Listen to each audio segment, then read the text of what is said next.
You ever have like a fly buzzing around you, just not going away, just a constant annoyance? You can't get away from it, you can't kill it. It's just a constant annoyance that you just can't escape. And that's how I look at the Marvel Sony live action universe. Look, before I get into all this, just know, like what you like. Don't let some schmuck on the internet to tell you what's good or not. But these movies that Sony are putting out, Morbius, Venom 2, really grind my gears. And the reason they grind my gears is because it's painfully obvious that they're all just cash grabs. They're just soulless, hollow movies just trying to make a buck off the Spider-Man name and mythos. It's so clear that Sony is desperately trying to start their own universe and get their own billion-dollar franchise. And that was obvious the second that they made a Venom movie without Spider-Man. Like, why would you make a Venom movie without Spider-Man? That's like trying to make a PB&J with no jelly. Those two characters are so interlinked, it made it clear from there that they just didn't have a plan. Like, you're making all these movies about Spider-Man's villains, and he has yet to show up in any of them.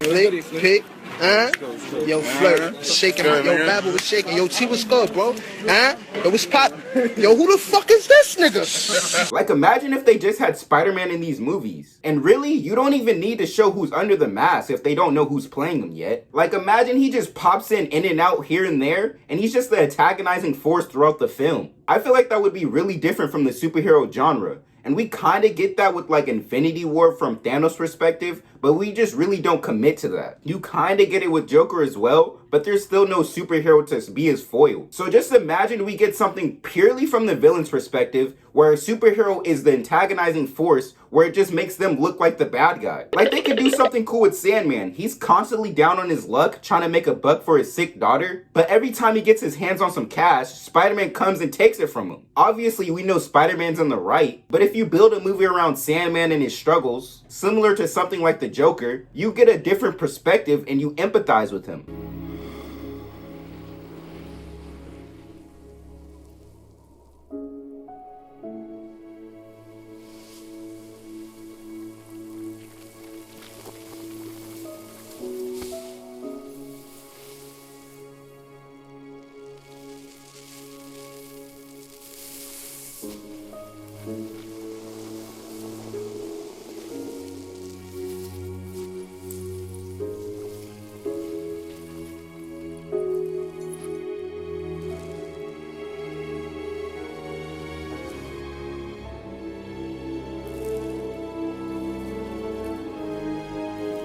Like, it's so simple, it's right there. And that's one of my main problems with these movies. They don't let any of the villains be actual villains. They just do this weak ass cop out and make them anti-heroes. That just goes to show how weak the writing is. It's like that's the only way that they can make the villain seem likable. They just try to toe that line, oh, he's killing people, but he's just only killing bad guys. The deal is you will only ever be allowed to touch, harm, hurt, possibly, very possibly, eat very, very bad people, but never, ever, ever good people, all right?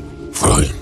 Like, let them be terrible. I want to see some bottom of the barrel, scum of the earth type of motherfuckers. And this could work if they actually cared about the writing. Like, you don't have to do something complex like Thanos and have them be maybe right. You don't have to try to convince the audience to agree with them. You just have to have them understand why they're doing this. You have to make them understand why they're so broken. You have to make them understand why they would turn to crime. Or you could just make them a complete fucking psycho. For these villain-centric movies to work, they need to be a lot more character-focused. Like something that Matt Reeves is doing, where he's building out the Batman universe with the spin-off project with the Penguin. You gotta ask yourself, what kind of life do I want? The world ain't built for guys like us. That's why we gotta take whatever we decide is ours. You ain't seen what I can do.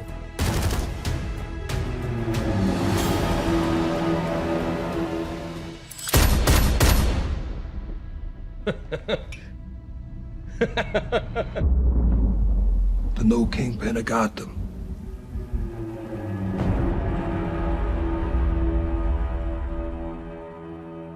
You just need stronger writing and just not something that's padding out time for the next fight and the eventual clash with a carbon copy rival.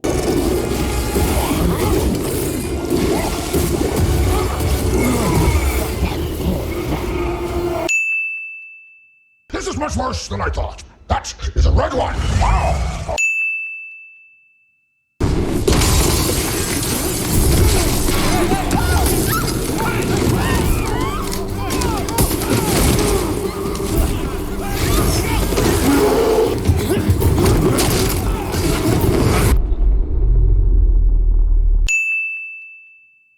I don't think these projects are in development anymore, but out of all the characters in the Spider-Man mythos, they're choosing to waste their resources on shit like Hypno Hustler and El Muerto, but they won't put the time and resources into finding a Spider-Man to put in these movies. No talks to slot Andrew Garfield's Spider-Man in these movies, but to keep it a buck with you, I wouldn't even want him in these movies, cause they're ass. They'll just be wasting his acting abilities again with the Amazing Spider-Man movies.